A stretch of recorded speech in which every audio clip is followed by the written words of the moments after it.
नमस्कार, मेरा नाम प्रदीप कृष्णात्रे है और आज हम एक्सपेरिमेंट्स नहीं, वो ख़त्म हो गया है। अब हम सर्वे के बारे में बात करने वाले हैं। हिंदी में इसको सर्वेक्षण कहते हैं।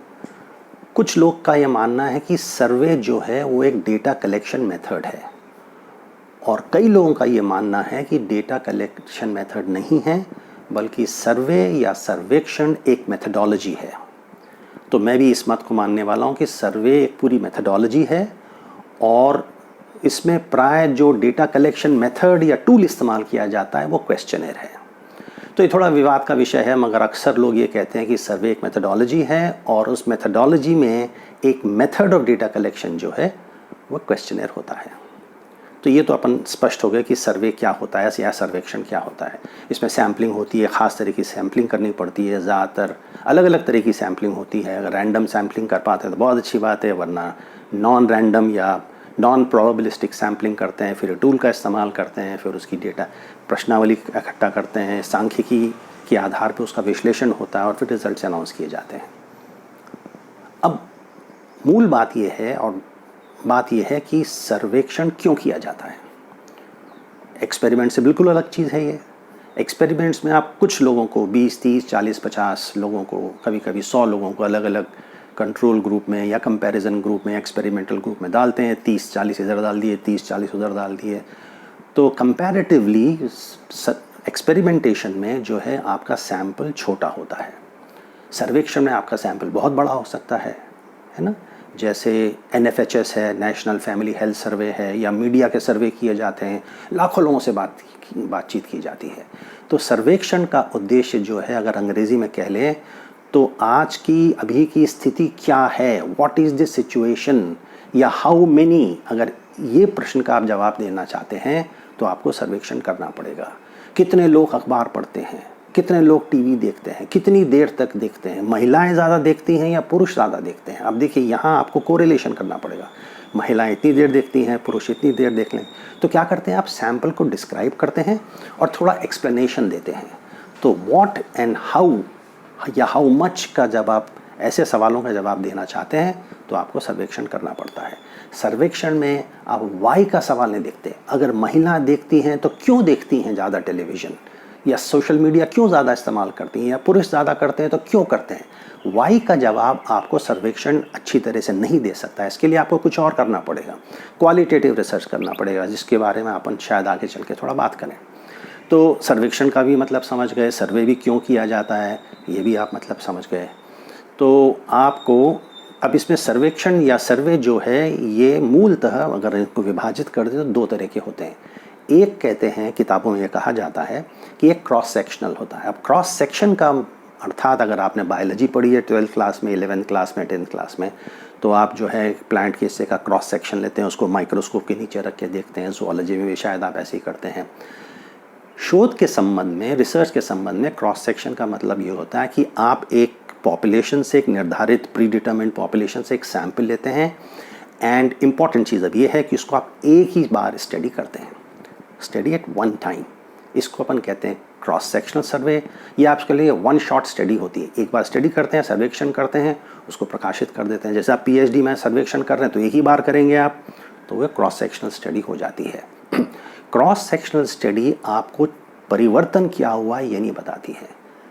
चेंज अगर आपको स्टडी करना है तो फिर आप क्रॉस सेक्शनल स्टडी नहीं कर सकते। परिवर्तन या चेंज का मतलब ये है कि आज स्थिति ये है और कल स्थिति ये है, या कल स्थिति ये थी और आज स्थिति ये है। तो कल और आज का जब तक आप तुलनात्मक अध्ययन नहीं करेंगे, जब तक आप चेंज या परिवर्तन क्या हुआ इसको आप समझ नहीं पाते हैं। तो चेंज को अगर स्टडी करना है तो भी आप सर्वे के द्वारा कर सकते हैं। उसमें आप क्रॉस सेक्शनल स्टडी नहीं करोगे, उसमें आप लॉन्जिट्यूडनल स्टडी करोगे। लॉन्जिट्यूडनल, जिसको अपन मूलतः कहते हैं टाइम 1, टाइम 2, टाइम 3। इसमें आप कई तरह की कॉम्प्लिकेशन है, मगर अपन साधारण तरह से सोचें तो आज आपने स्टडी की और कल आपने स्टडी की। कल का मतलब कल नहीं, कुछ दिनों के बाद, कुछ हफ्तों के बाद, कुछ सालों के बाद आपने स्टडी कर ली। तो ये हो गया आपका लॉन्जिट्यूडनल स्टडी। अब लॉन्जिट्यूडनल स्टडी 3 तरह की होती है। एक तो होती है trend study, TREND, trend study. दूसरी होती है cohort study, COHORT, cohort study. और तीसरी होती है panel study, PANEL, panel study. तो तो इसके बारे में संक्षिप्त में आपको बताता हूँ। हिंदुस्तान में बहुत सारी कंपनीज़, एजेंसीज़, बहुत प्रख्यात मार्केट रिसर्च कंपनीज़ या research social research companies, organisations, agencies जो हैं, तीनों तरह की स्टडीज़ करती हैं। तो ये सेंसस नहीं होता है। सर्वे और सेंसस में आप मतलब समझ गए कि अंतर क्या है। सेंसस में आप पूरे पॉपुलेशन को स्टडी करते हो, मगर सर्वे में आप एक प्री डिटरमिन्ड पॉपुलेशन से आप एक सैंपल को ड्रॉ करते हो। तो अब हम समझते हैं कि ट्रेंड स्टडी क्या हो गई। इसको मैं एक उदाहरण के तौर पर आपको समझाता हूँ। ये मान लीजिए कि 12वीं क्लास के बच्चों को आप स्टडी करना चाहते हैं, ये आपका पॉपुलेशन हो गया। अब इसमें से आप क्या करते हैं, समझिए आप एक स्कूल जाते हैं। एक छोटा सा उदाहरण देके समझाता हूँ, पूरा उपयुक्त ना हो मगर समझने के लिए काफ़ी है ये, कि आप एक स्कूल जाते हैं जिसमें समझिए 200-500 बच्चे 12th क्लास में पढ़ रहे हैं। तो आप क्या करेंगे, उसमें से एक सैम्पल लेंगे, है ना। वो आपका पॉपुलेशन ऑफ इंटरेस्ट वो 200 बच्चे हो गए, उसमें से आप 50, 60, 70 का सैंपल लेंगे और उनको आप स्टडी करेंगे। स्टडी का उद्देश्य होगा कि भाई उनकी कितनी जानकारी है, कितने पढ़े लिखे हैं, कितनी अच्छी तरह से, कौन से परिवार से आए हैं, उनके पिताजी क्या करते हैं, कई उसके, इनकी उम्र क्या है, वगैरह वगैरह। इस तरह का कुछ आपका उद्देश्य हो सकता है। उद्देश्य बड़ा स्पष्ट होना चाहिए। फिर आप स्टडी करके आपको कुछ पता चल जाता है। अगले साल आप क्या करते हैं कि अगले साल में ये तो 12th क्लास के बच्चे पास होकर चले गए, अगले साल और 11th वाले 12th में आ गए। फिर उन बच्चों में से आप एक सैंपल लेते हैं और फिर उनकी स्टडी करते हैं। तो आप ट्रेंड स्टडी में क्या कर रहे हैं कि आप जैसे जैसे 12th क्लास में बच्चे आते रहते हैं, उस पॉपुलेशन में से, उन बच्चों के पॉपुलेशन में आप 50-60 का सैंपल लेते हैं और उनको स्टडी करते रहते हैं। तो आपका जो चेंज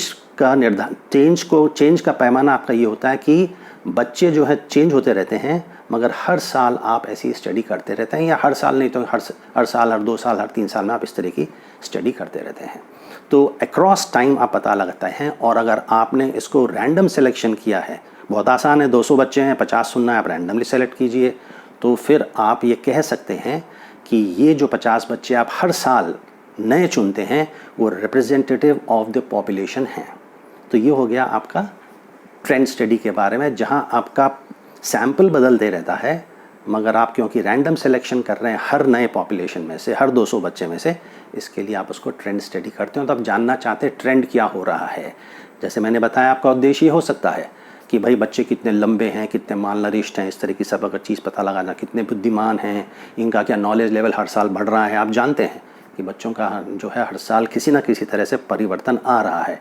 आज से 15-20 साल या 50 साल पहले जिस तरह के बच्चे थे और आज के बच्चों में बहुत सारा क्रांतिकारी परिवर्तन है। तो ट्रेंड स्टडी आपको ये आपको फैसिलिटेट करती है स्टडी करने के लिए कि परिवर्तन कैसे आ रहा है हर साल बच्चों में जो 12th क्लास में पढ़ रहे हैं। तो this is as far as the trend study is concerned. दूसरी स्टडी होगी कोहॉर्ट स्टडी। कोहॉर्ट स्टडी भी देश में बहुत हो रही हैं। इसका एक और उदाहरण देके मैं आपको समझाता हूँ। कोहॉर्ट स्टडी जैसे समझे, आजकल पैंडमिक का दौर चल रहा है, कोविड बहुत है। आप जानते हैं कि हर प्रकार की बीमारियों के बारे में उनको जिस तरह की सुविधाएं, स्वास्थ्य सुविधाएं प्राप्त होनी थी, वो स्वास्थ्य सुविधाएं प्राप्त नहीं हो पा रही हैं। तो उसका एक उदाहरण ले लें अपन। जैसे अगर ये पता चलता है आपको आगे चलने के बाद, या अभी भी जैसे लोग कह रहे हैं कि डिलीवरीज जो होती हैं, जो हो रही हैं, वो अब ज़्यादा अस्पताल में नहीं हो रही हैं, घरों पे हो रही हैं। अगर ये बात सच है तो फिर आप जानना चाहेंगे कि 2020 में जितनी भी डिलीवरीज एक स्टेट में होती हैं, समझे 7,000 10,000 मान के चलिए कि डिलीवरीज होती हैं, तो ये जो बच्चे घर में पैदा हो रहे हैं, इनका स्टेटस क्या है, इनका जो है हेल्थ स्टेटस क्या है। हेल्थ स्टेटस का मतलब ये होगा कि क्या उनकी डिलीवरी ठीक ठाक हुई है, क्या वो मालनरिश तो नहीं हैं, क्या आप जानते हैं कि उसमें से 7-8% जो हैं बच्चे वो हर बार सीजरिन से होते हैं, तो उसमें कितनों की मौत हुई, वगैरह वगैरह, बहुत तरह की चीज़ें आप जानना चाहते हैं। तो उद्देश्य ये है कि आप उन बच्चों को ट्रैक करते हैं, है ना, कि 7,000 आपका 10,000 समझे बच्चे पैदा हुए, उसमें से आप 700, 800, 900, 1000 का सैंपल लेते हैं और उन्हीं बच्चों को आज स्टडी करते हैं, 2 साल के बाद उन्हीं बच्चों को स्टडी करते हैं, 5 साल के बाद उन्हीं बच्चों को स्टडी करते हैं, 10 साल के बाद उन्हीं स्टडी करते हैं। ऐसी स्टडीज़ अमेरिका बहुत देशों में हुई हैं, जहां आप जानना चाहते हैं कि ये बच्चे जो 2020 में पैदा हुए हैं, इनको आगे जाके कितनी नौकरियां मिलती हैं, इनका बौद्धिक स्तर क्या है, इनका स्वास्थ्य का स्तर क्या है, इनकी मालनरिश्ड कितने हैं ये। तो ये सब चीज़ें पता लगाने के लिए आपको कोहॉर्ट स्टडी करनी पड़ेंगी, जिसका मतलब ये है कि इस 2020 में जो बच्चे पैदा हैं उन्हीं बच्चों को आप, जो उनमें से कुछ बच्चों को आप, जैसे 10,000 है उसमें से 700-800 आपने चुने, उन्हीं 700-800 को आप ट्रैक करते रहते हैं हर साल और जाके उनके बारे में पता लगाते रहते हैं। तो कोहॉर्ट स्टडी आपकी जो है दूसरी तरह की स्टडी हो गई। पैनल स्टडी में होता ये है कि रिसर्चर पहले से ही तय कर लेता है कि मेरे को इस सैंपल की स्टडी करनी है और फिर उस स्टडी की सैंपल करते चला जाता है। तो पैनल, जैसे पैनल बहुत मशहूर जो पैनल है हिंदुस्तान के अंदर, वो कुछ एजेंसीज़ हैं जो करती हैं, एक आध एजेंसीज हैं, उनका नाम नहीं लूँगा मैं। वो लोग क्या करते हैं कि मेडिकल शॉप्स में क्या हो रहा है, तो मेडिकल शॉप हिंदुस्तान में कई लाखों मेडिकल शॉप्स हैं, उसमें से वो कुछ हज़ार मेडिकल शॉप्स चुनते हैं और उन्हीं के पास बार बार जाकर जो है फिर वो स्टडी करते रहते हैं। और ये सुनिश्चित पहले ही कर लिया गया है कि किन मेडिकल शॉप्स के पास अपन जाएंगे। तो ये हो गई आपकी पैनल स्टडी। तो अब आप समझ गए होंगे कि तीनों स्टडीज़ में क्या है। लॉन्जिट्यूडनल स्टडी थोड़ी, अगर आप व्यक्तिगत रूप से कर रहे हैं तो काफ़ी अच्छी स्टडी है, मगर आपको इसके लिए पूरी तरह से तैयार रहना चाहिए। डेटा एनालिसिस में इसके लिए आपको पूरी तरह से तैयार रहना चाहिए, और नहीं तो फिर आप सिंपल अपनी पीएचडी के लिए क्रॉस सेक्शनल स्टडी करते हैं, आपको सैंपल लेते हैं, उसकी स्टडी करते हैं, उसकी एनालिसिस करते हैं और रिपोर्ट बना देते हैं। तो ये पूरा जो है क्वांटिटेटिव मेथडोलॉजी के अंतर्गत ही आता है। हम जो है फिर इस बात को अब से यहाँ रोकते हैं और फिर ख़त्म हो गई हमारी आज की बात। धन्यवाद।